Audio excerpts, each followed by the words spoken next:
Hi warriors, it's Hannah here and welcome back to another video. I just had my lunch. I am feeling very full up and very tired, so I thought I'd take a moment to cuddle the cat and have a little chat with all of you.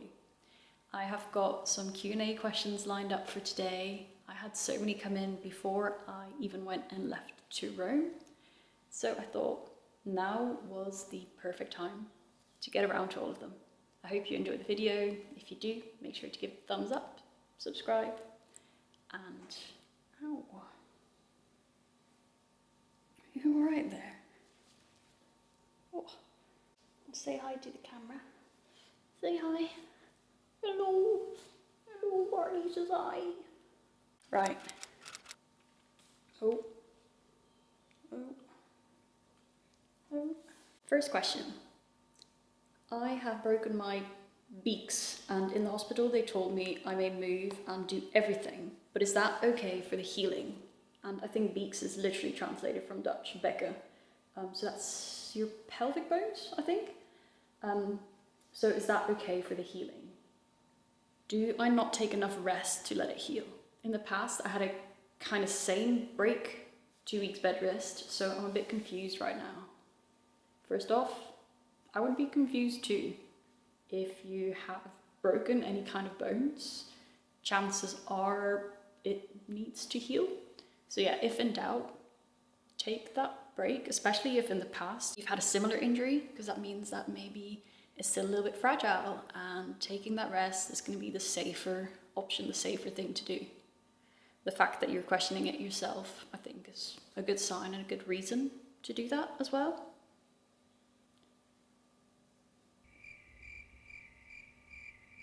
Taking rest in general in society seems to be very much demonized. We're always told to be active, productive, to exercise, to this, to that, in spite of fatigue, in spite of injuries, in spite of anything.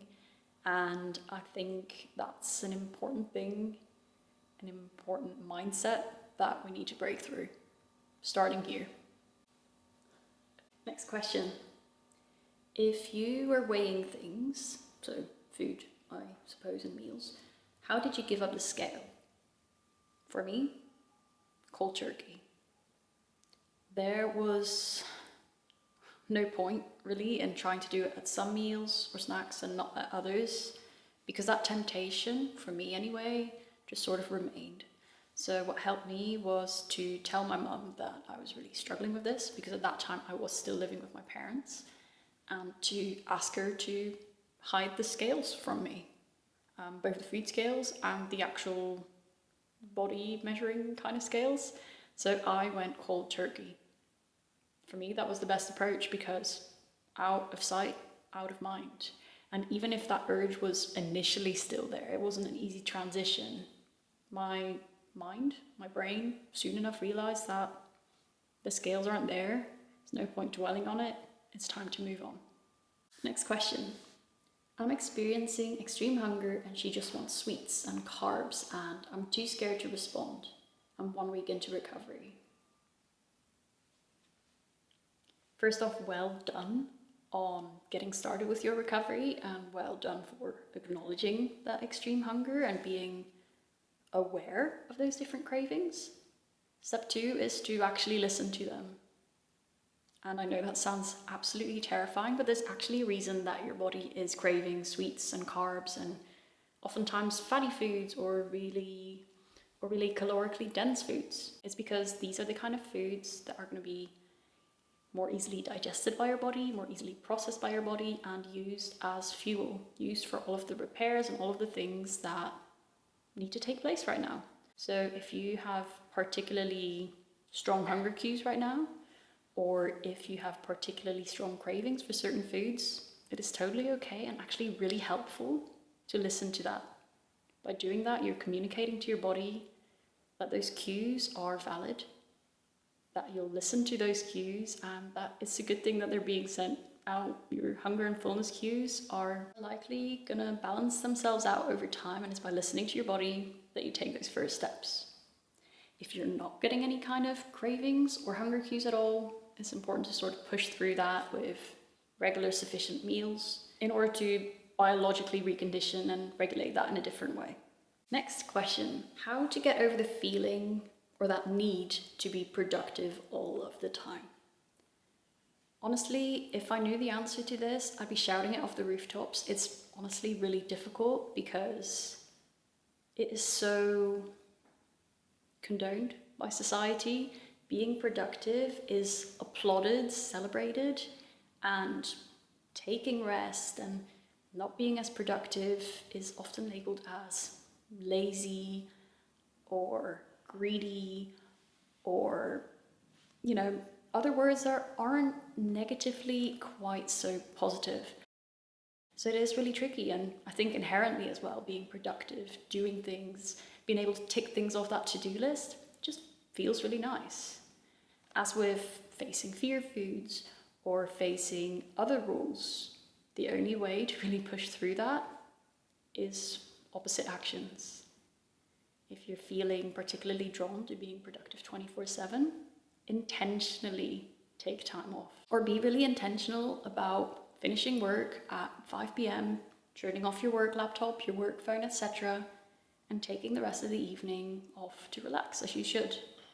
It's really difficult and something I sort of still struggle with once in a while, but I feel like I've come a really long way with that, particularly in the past 2-3 years. And I've come to a place where I'm quite happy where I'm at, being productive, but also meeting myself where I'm at and intentionally taking weekends off, intentionally going on holidays, having fun, because life isn't just about work and achieving things if you can't actually enjoy the fruits of your labor.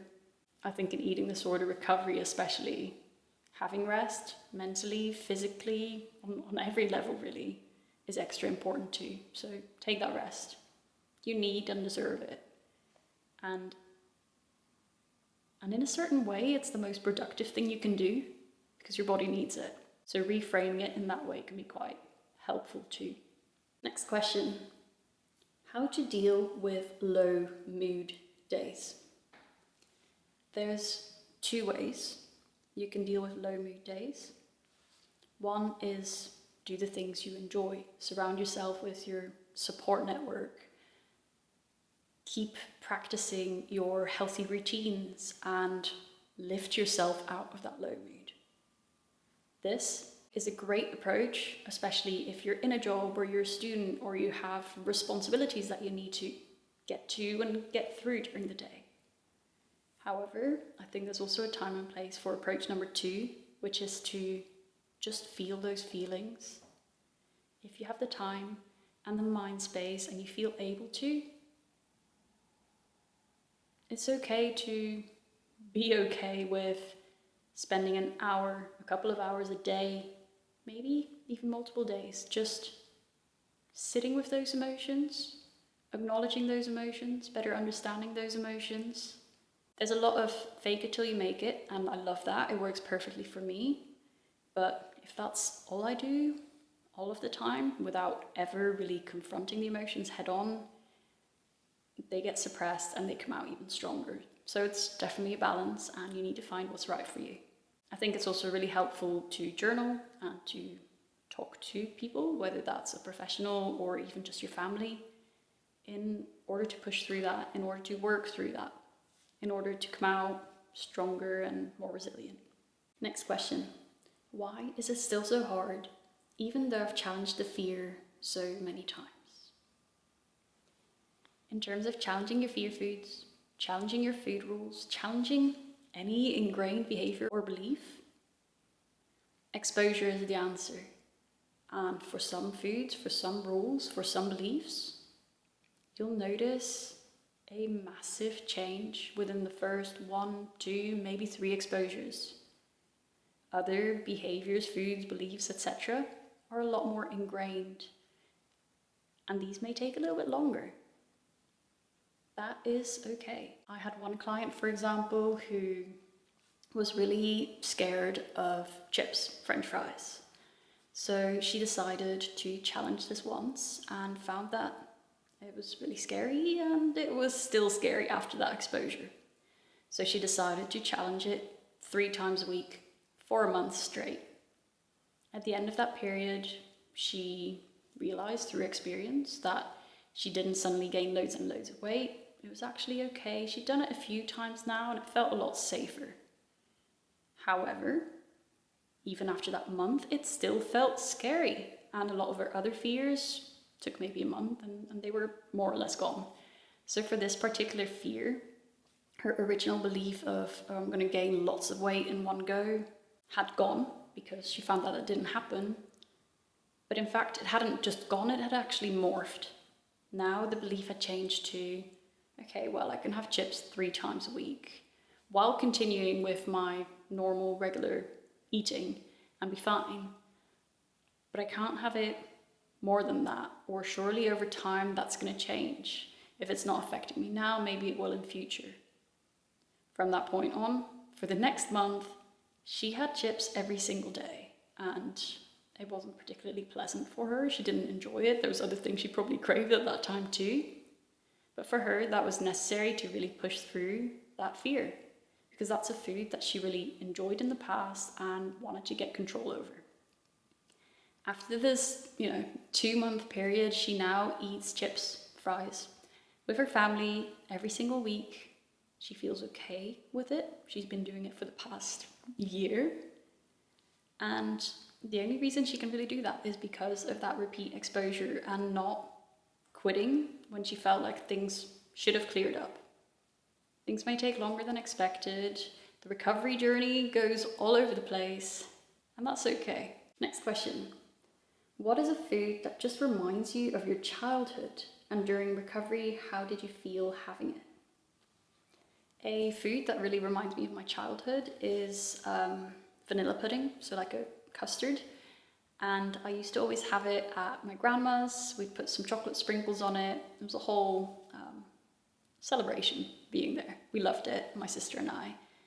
And during my recovery, actually, when hospitalized in Belgium, we had it every single morning with breakfast. That sucked the joy out of it for me. At the same time, it does mean that I can have it nowadays and not fear it anymore. Yeah. What's one food you wish society can give more celebration to? A food that's demonized. I think fats are very demonized, so I would say tahini. It's arguably one of the best foods out there. At some point in your recovery, did you ever underestimate your food intake, and how did you deal with that? Yes, all of the time. If I ate a certain portion, I blew it up in my head. Well, the eating disorder blew it up in my head. And it's something I had to be really mindful about, and what helped me most was to tell myself that the meals I was having, the guidelines I had in terms of my meals, were a minimum. So rather than aiming for that minimum, my goal was to have more than that. Basically, if I'd served myself up a bowl of pasta and thought it was sufficient, I would go back and add an extra scoop just for the sake of it. For some time, I also used the food scales, as I mentioned before, but there came a point where this was becoming more obsessive than helpful, and I needed to sort of let go of that and become a bit more intuitive. So that was my approach, but if anyone else has any other tips, then obviously share them below. Do bananas, mangoes, high sugar fruit make you fat? No. Should we be avoiding blood sugar spikes? No. Our body knows how to do that. And blood sugar spikes are really normal, so there's no need to try and avoid them unless there's a medical reason for that. What do you think of the advice that Spectre and Zoe give? I have no idea who they are, but if this is advice given on the internet, always avoid with caution. Same with if I'm telling you something, notice how that resonates with you. Don't just take my word for things. I like to do a lot of research. I like to share my experiences, my clients' experiences. That doesn't mean I'm always right. How many exposure times does it take to become less frightened of the fear of food? As I mentioned before, it depends on the food and the food rule. Some are going to stick around a bit longer than others, and that is okay, that is expected. Keep going until it doesn't frighten you anymore. And following up from that one, is it better to expose yourself all at once, very often, or to spread it over the weeks? Again, depends. If you're able to completely immerse yourself in it 100% right away, do it. The faster you can overcome those barriers, the faster you can recover, the faster you can nutritionally rehabilitate, the better. But if completely immersing yourself, freaking out and taking 2 steps back is on the agenda, then take it a bit slower, keep foods in for a longer amount of time so that they don't come back to that fear food list, and take it from there. I got 2 fairly related questions, and one is, I want to go to events on a smaller scale, but I don't know where to start. And the other is, I really want to put myself out there and meet some new people. Where to start? So my response to that is to actually start. Find ways that would be practicable to you. For example, it could be saying hi to people at the gym, or introducing yourself to the person you sit next to in lectures, or it could be going out to the mall or to small scale meetups or events in your area. Little things that you are able to do, and where maybe for the first couple of times you can take a friend along just so you feel more comfortable doing that. As with fear foods, you can take a gradual exposure approach, and that is perfectly okay. Taking a big leap is often really scary. The good thing is you don't have to. I've been rambling for about 20 minutes, so I'm going to do just one more, and I think this is quite an interesting one. How do I go to maintenance calories once I've gained my period back? Can't afford to slide back. My response to that is a very easy, you don't need to change anything to go to maintenance calories. You never, ever, ever after recovery have to actively, intentionally restrict yourself ever again. So if currently you are eating an amount where clearly your body is functioning, you're getting your period back, where maybe you've weight restored, where a lot of those disordered voices have disappeared, or you're able to acknowledge them and move on without listening to them, great, stick to that. Don't reduce your intake. The thing is, when I first started my recovery journey, on the smallest portions, my weight would increase. Over time, with those same calories, I noticed that it would flatten out. And then the same thing would happen again. If I added more calories into my meal plan, it would flatten out, it would increase, flatten out, etc. as I went through that.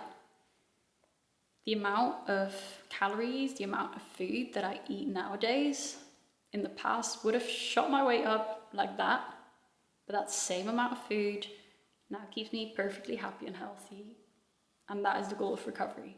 The goal isn't to increase until you reach a healthy weight, to then restrict again after that to maintain that weight, because what then is the point of recovery?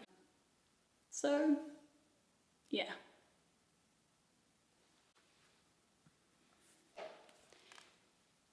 Anyway, it was lovely to have you all here today for my little post-lunch food coma. I had a really good time. It's time for me to actually get a bit more work done. I've got a couple of clients this afternoon. I've got a cat that is asking for a lot of attention today. I'm cat sitting today. So I hope you appreciated this video. If you have any of your own insights, or if you have any more questions, please leave them below, and I'll see you next week for another video.